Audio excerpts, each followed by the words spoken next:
सार्वजनिक बांधकाम विभागाच्या मुंबई मंडळामध्ये आता बदल्यांवरून आरोप करण्यात येतात। नियमानुसार बदलीला पात्र असणाऱ्या कर्मचाऱ्यांची बदली न करता त्यांच्याकडे मलईदार टेबलची जबाबदारी अनेक वर्षांपासून देण्यात आल्याचा आरोप आरटीआय कार्यकर्त्यांनी केलाय।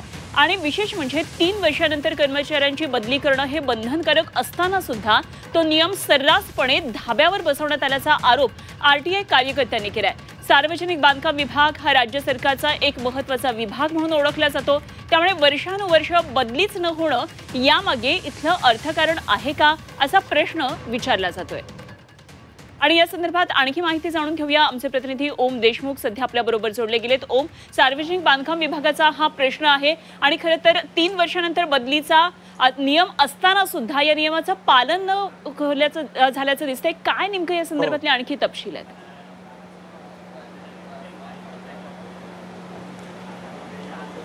अनुपमा, अगदी बरोबर आहे। खरं तर सार्वजनिक बांधकाम विभागाच्या मुंबई मंडळामधला हा प्रकार खऱ्या अर्थानं उघडकीस आलेला आहे। मुंबई मंडळामध्ये असे अनेक अधिकारी कर्मचारी आहेत, वरिष्ठ अधिकारी आहेत, ज्यांची गेल्या अनेक वर्षांपासून नियमानुसार खरं तर बदली होणं अपेक्षित होतं, परंतु ती बदली झालेली नाही। यामध्ये जेव्हा तपशिलात जाण्याचा प्रयत्न आपण केला तेव्हा त्यामध्ये काही कारणं देण्यात आली। विभागाची गरज असेल किंवा या संदर्भामध्ये या लोकांना याच ठिकाणी ठेवावे यासाठी करण्यात आलेल्या शिफारशी असतील किंवा त्यासोबतच या अधिकाऱ्यांवर या वरिष्ठ व्यक्तींवरती कुठलेही आरोप नाही आहेत म्हणून त्या व्यक्तींना सातत्यानं त्याच पदावरती, त्याच जागेवरती, त्याच कार्यालयात ठेवण्यात आल्याचं खरं तर समोर आले। या संदर्भात विभागाच्या वरिष्ठ अधिकाऱ्यांनी सुद्धा आवश्यकता नाही किंवा इतर कारणं देत ह्या सगळ्या गोष्टी झाल्याचं मान्य केलंय। मुळामध्ये अशा प्रकारे जर 3 वर्षानंतर नियमानुसार जर आपण पाहिलं तर बदली होणं अपेक्षित असताना अशा प्रकारे अधिकाऱ्यांना विशिष्ट ठिकाणी ठेवणं योग्य आहे का, आणि जर ते ठेवलं असेल तर त्यामागे नेमकं अर्थकारण आहे का किंवा कुठलं नेमकं गौडबंगाल आहे हे देखील पाहणं आवश्यक असणार आहे।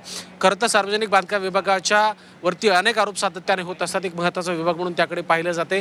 आता सुद्धा राज्य विधिमंडळाचं अधिवेशन सुरू असताना हा प्रकार समोर आलाय, त्यामुळे या संदर्भामध्ये सार्वजनिक बांधकाम मंत्र्यांचं सुद्धा नेमकं काय म्हणणं आहे, त्यांची नेमकी बाजू काय हे देखील पाहणं आपलं काम असणार आहे। आणि या संदर्भात सार्वजनिक मंत्र्यांची, बांधकाम मंत्र्यांची सुद्धा प्रतिक्रिया जाणून घेण्याचा आपण निश्चित प्रयत्न करणार आहोत। विरोधकांकडून यावर काय आरोप केला जातोय, नेमका काय याच्याबद्दल काय आवाज उठवला जातोय हे देखील पाहणं महत्त्वाचं असणार आहे। त्यामुळे सार्वजनिक बांधकाम विभागातील बदल्यांमागचं गौडबंगाल नेमकं आहे तरी काय हा प्रश्न या निमित्तानं पुन्हा एकदा समोर आलाय। अनुपमा, ओम, धन्यवाद दिलेल्या माहितीसाठी। ओम देशमुख आमचे प्रतिनिधी आपल्या बरोबर।